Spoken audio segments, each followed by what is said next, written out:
Welcome to the Sitdown presented by Visa. Joining me, national team player and player in the Northern Super League, Emma Regan. How's it going, Emma?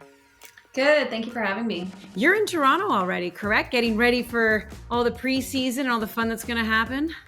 Yes, that's right. Got here this week. It's a little bit colder than home in Vancouver, but so far so good.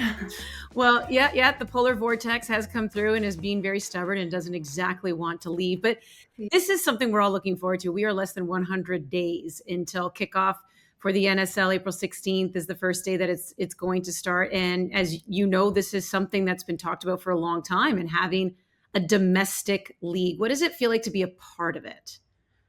It's really exciting. I think all of us that are part of this inaugural season kind of understand the responsibility and sort of the gravity of it, and being role models for young Canadian players, and this amazing situation that not a lot of players before us have had to get to play at home. So I'm very excited to get started. I wonder what the conversation was like to even join the league, because I know we were very curious on the media side, the fan side. What kind of players would sign? Would any national team players sign? How did that all come about? Did you reach out? Did they reach out? What was the whole process? Yeah, they reached out. So I was playing in Denmark the past 2 years, which I loved, had a great experience there. But my contract was ending in December of last year. So I knew that maybe it was time for something new, and the timing was amazing. Toronto reached out before that had ended, and yeah, I really liked the club and all the staff that I met from the very beginning. So it was an easy choice in the end to go with Toronto. Okay, so here's the thing. When you do get to now play in a domestic league, I mean, there are loyalties, and you said it, you're from Vancouver, and now here you are representing Toronto. Is any of your family, friends, have they just been giving you some heck for that? No, they're fully AFC Toronto. I told them they're not allowed to, wear Rise gear when we play them. It has to be AFC Toronto. Yeah, so they're fully team AFC Toronto. Okay. Since you signed, obviously some other former and even current national team players have signed as well. What did that mean to see just other notable names join the league?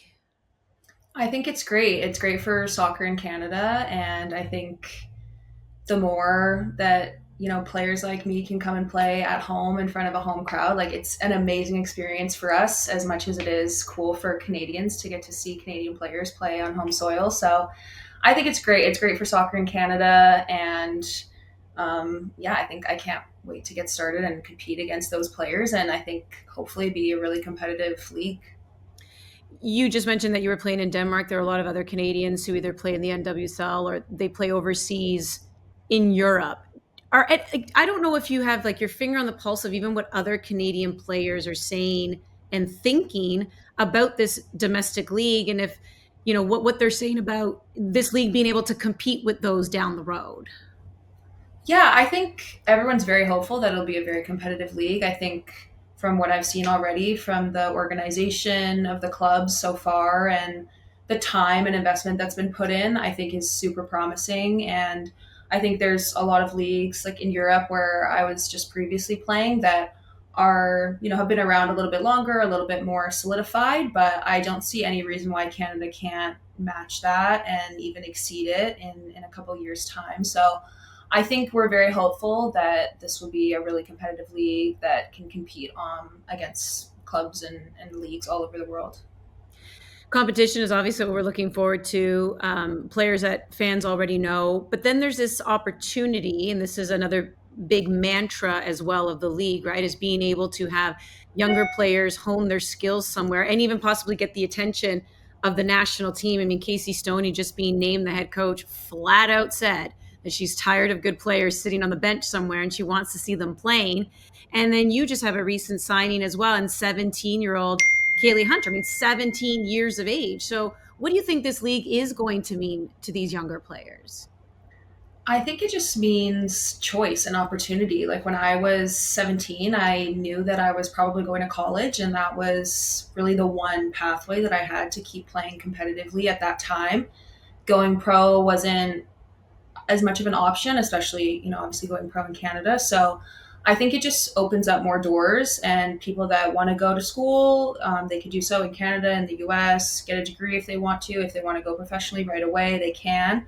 I think it just means options, and that's what I think everyone wants. There's different pathways and there's different journeys to get to, the national team or a really good pro career. I don't think there's one set lane that fits everyone. So I think it's very important for us to have multiple pathways to a successful career.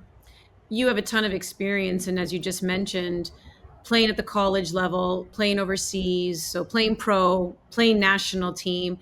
I don't know if you're taking on the duty of being like a mentor, or if that's something that even the club themselves has said to you. Like, where do you also just see your responsibility in being able to bring along a lot of these younger players? Yeah, I mean, it's not something formal that I'm, expected to do or really think about, but I think I've been the young player. We've all kind of been the young player. And sometimes there's situations where you kind of wish someone showed you the ropes a little bit or took you under their wing. And so I remember being that young player, like, oh my gosh, what am I doing? And going down to college or being professional and just kind of moving my whole life across an ocean with like knowing no one. So I think since I have that experience, I think I'm, sympathetic to the younger players. And I think hopefully I can just be a friend and a teammate. Like that's really all it is. And just being a kind person that they can kind of come to if they have questions. And so, yeah, that's what I try to be. But I think a lot of the players my age that have a little bit of experience try to be that as well, because we all know what it was like to be on your first professional team. Yeah, and so going to the national team now, there was a lot of excitement. I know when we saw you named, 5 years after you had made your debut, and now Casey Stoney, as I mentioned, is the new head coach. Have you had any contact with her, or just what do you make of that appointment? Yeah, I think it's really exciting. I have just, texted with her a little bit. I think she's been really great about making herself available and kind of reaching out to everyone and making sure that we, feel connected. I think, it was something that we had kind of been waiting for or that was coming for a couple months. So I think it's just a very exciting new chapter for Canada soccer. And I'm really hopeful to see what we can accomplish in the future, whether, I'm there or not. Well, I mean, and being there or not, it's about playing and it's about getting the eyeballs on you. So, do you feel like this is also something the NSL can do for you, where you're on Canadian soil, you're going to be as well on Canadian networks? Like, there's going to be a visibility there. And that's not to say that the national team obviously doesn't have, their tentacles everywhere in the world where their players are playing. But do you feel like this can also be an advantage for you? Yeah, I hope so. I mean, as you said, I kind of had a big gap between first being capped and then being called in a little bit more regularly. And I kind of came to a growth about myself that, yes, soccer is an amazing, large part of my life, but, the world keeps turning if I don't make a camp, and I can keep, working hard in my individual environment and pushing myself. And I don't need to, be there every single time to know that I'm on a pathway that I want to be on. So I think for me, it's just about being on a team, as you said, that I'm getting minutes, I'm playing, I'm able to improve, develop, being in a competitive training environment, competitive game environment, and pushing myself as much as I can. That's what I was able to do in Denmark. And I know that's what AFC Toronto will be able to provide me here. So yeah, I mean, I'm very hopeful for the future, and hopefully, there's more camps down the pathway for me. But I'm just really focused on my personal growth and journey, and I think that AFC Toronto can get me there. But I'm just taking it day by day. Well, I want to go back to when you were a little wee, and I'm wondering who your favorite player was growing up. Oh wow! I mean, obviously, the national team was all of our idols when we were growing up, and I think like seeing Christine Sinclair from Burnaby, which was my hometown, so that was a huge thing for me. Um, but yeah, I really loved watching like Premier League soccer, Steven Gerrard, players like that, midfielders that I kind of wanted to emulate at the time.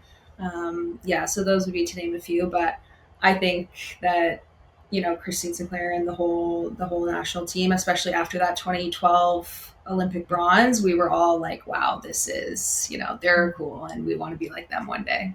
So what was it like when you met her for the first time?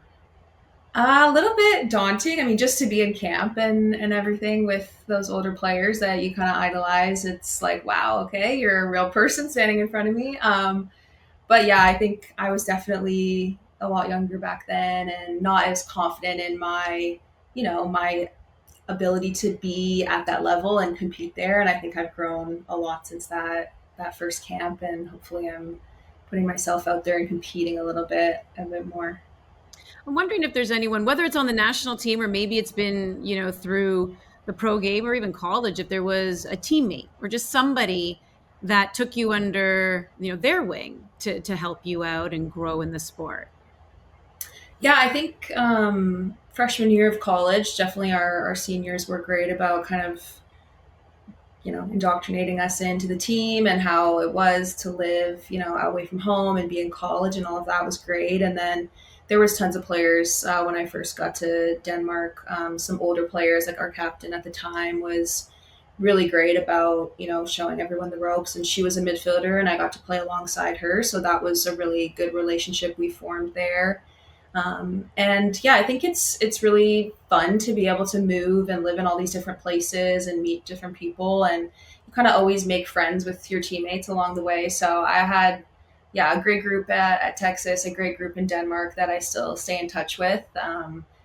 Yeah, it's nice to kind of have that immediate friend group. You're not moving to a completely different country knowing that you're not going to be able to make friends. So it was very cool. There was tons of players along the way that really helped me, and I think, yeah, being on the national team now when I'm in camp, it's a little bit easier. There's lots of players my age that I played with in youth camps and growing up with them and playing against them even in provincial teams and stuff like that. So yeah, I've had a great supportive journey. I think women's soccer is great for that. Everyone kind of, it really takes you under their wing and helps you. When you look back at 2024, in particular with the national team and things that you reflect on, I mean, obviously a difficult summer with the national program, but then finishing strong, a performance versus Korea. How do you just kind of reflect on it, and what stands out the most to you? Yeah, I think it was just a year that I definitely grew into my confidence in the team. And as you said, ending on that high with a full game, it's just so nice when you're able to really make your mark on a game and start and be there start to finish. And, you make one mistake and you're like, okay, I got 90 minutes left. It's okay. It's not the end of the world. So, yeah, I think, as I mentioned before, my mindset the last couple of years has just been I'm super happy with anything that comes my way. And I'm not you know, placing my entire value off of like if I make the next camp or not. So I think I've really grown into that mindset, and it's a great opportunity anytime I'm in, but I feel like I'm much more confident in my ability to perform there because I'm not, putting the weight of the world on my shoulders. And I think that's what I was able to do in the last camp, and hopefully this year brings a bit more of that. Well, I know that Canadians are really going to look forward to seeing more of you being on Canadian soil in AFC Toronto. Have you allowed yourself at all to think about that first match? What would it feel like walking out on the pitch? Anything like, are you allowing yourself to have that vision? Yeah, for sure. For sure. I think it's going to be really, really cool. I mean, getting to play in Canada with the national team is an amazing experience because it's the national team. And of course, there's going to be a crowd and all of that. But, having people pay to see professional women's soccer in Canada, yeah, that's kind of something new. So I'm definitely picturing it. I'm definitely envisioning it. And hopefully, there's lots of people as excited as we are to get going, and they're cheering loudly, and we feel that that push from Toronto, and that'll hopefully take us to do great things this first season. Can't wait. Looking forward to it. Looking forward to your continued success as well, and appreciate you taking the time. Emma Regan, AFC Toronto, and the national team. Thank you. Thanks.